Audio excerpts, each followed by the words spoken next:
वडोदरा के लक्ष्मीपुरा इलाके में मौजूद है विश्रांति हाइट्स, जहां पर इस साल भी करवाई गई है बाप्पा की स्थापना।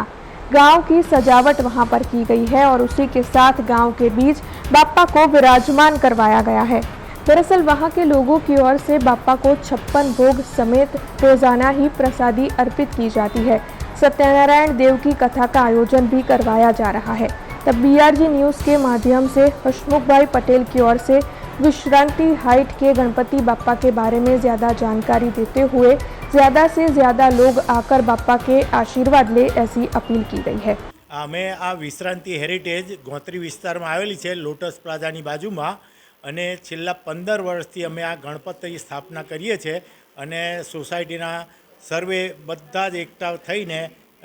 એક જ જગ્યાએ અમે સરસ ક્લબ હાઉસની અંદર ગણપતિ બેસાડીને એનું પૂજન કરીએ છીએ અને દર વર્ષે જુદા જુદા થીમમાં અમે ગણપતિનું આયોજન કરીએ છીએ। આ વર્ષે મેં ગણપતપુરા ગણેશપુરા જે કહેવામાં આવે છે એ ગણપતપુરાના ગામના થીમ પર અમે ગામડા વિસ્તાર જેવું લાગે એવું આયોજન કરી અને ગણપતિ બેસાડેલા છે અને સાથે સાથે અમે સત્યનારાયણ દેવની કથાનું આયોજન કરેલું છે અને 56 ભોગનો પ્રસાદ અમે ધરાવેલો છે અને સર્વે સોસાયટીવાળાએ સંમતિથી એક સાથે બધાના